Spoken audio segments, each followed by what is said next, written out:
What's going on, Dragon Balls? Welcome back to another episode of Crossroad TCG. This time we're here with your 1K winner of day 2 of ARG Springfield. What's your name, man, and how'd you do? Nick Cook, and I went 6-0 and got first in the 1K in Massachusetts. Dope, man. So what deck did you play? I played Janemba. So why did you decide to play this deck?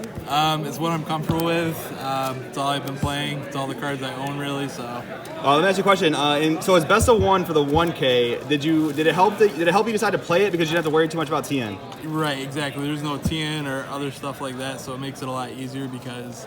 A lot of players, they just are like, oh, I'll just lose my game 1 to this, and then I'll just TN them and kill them. But if there's no TN, and if someone really wants to main deck that for something like this, more power to them. But I didn't see obviously a TN all day. Right, like this deck keeps doing well, keeps topping. Maybe people will start to main deck TN like they main deck Cronulla. But let's get into the main deck.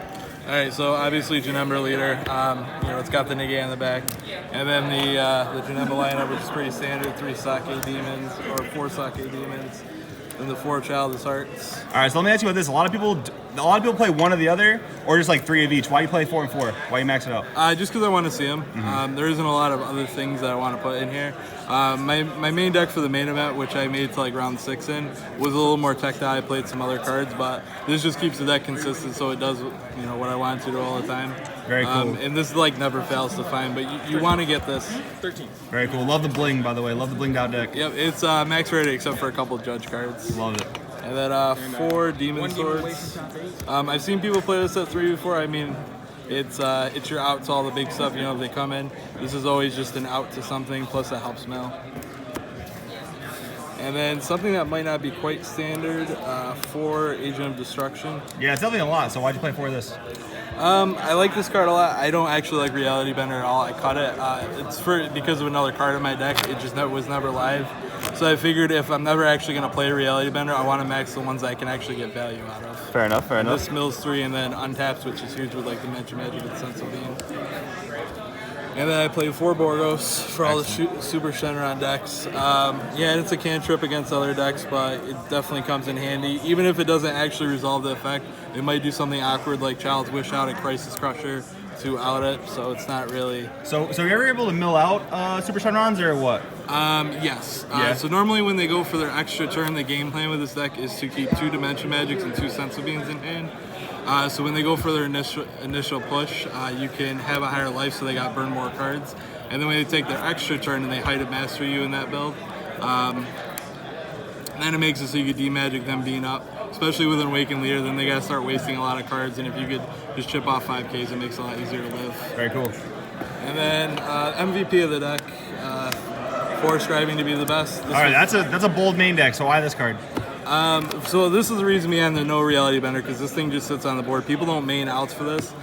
Sometimes they side them, but this just keeps the Super Shenron in check when they try to Storm Rush you. If you win the die roll and then play like a cantrip, like a Sake Demon or a Borgos, and then you just follow up with this, now they're hitting you with their Bomas, once you're awake and they don't do anything. So, it keeps it keeps a lot of their cards in check.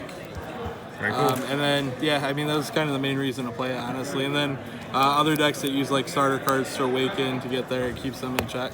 When I played Jordan round 1, he wasn't able to use his Krillins to awaken because I opened up with this and I won the die roll, so just kept him slowed down a little bit. And then we got the super combos. They're just sparking 5. No overwhelms. No overwhelm. I don't like overwhelm. I'd rather have all my sparking live. Fair enough. 4 Unbreakables, super combo. 4 cells, super combo. Super standard. Yep, Gotta play it. Standard. Dig through your deck and defend. Replace themselves. 1 Kami. I main 2 for the event just because there was a little more flexibility. But I just played it at 1, so if someone went wide, I had this, and it kind of wins you the game a lot. Did it come clutch in any games today? I didn't get its effect off, but I used it to get back into a game the last round against the triple flash guy, just to get, because he grabs in other cards for potential more combo power. Right. But it's honestly there for the blow up, which just didn't come up. Very cool. And then the 1 Unyielding. And then 4 Sensu Beans. It's Sensu Bean. Yeah. I used it only really for defense. I don't need to really use it aggressively. There are some times where you need to if you're going to have a big mill turn. And what I thought made the deck a little bit different, which was different from my list yesterday, was 4 D Magic and then 4 Whist Coercion, just so like, whenever I don't want to take a hit, I'm not going to take a hit. Right. For the event yesterday, this was a Reality Bender, a second Kami, and then 2 Champa. Yeah, no Champa. I'm curious about that. No Champa. So, in just kind of playing a little bit, I realized that it's not as good as I once thought it was, because I didn't play against a lot of Broly, like green Broly, which is where that card shines, because if they like secret rare you and they're not at 1, or they just bring themselves to other under means, it's not that great, and you could just sneak them with a Champa. Very cool. But that's pretty much it. So got a lot of swag, and it was a fun event. Awesome, Nick. Glad you had a good time, man. Congratulations, and we'll see you next time. Thank you.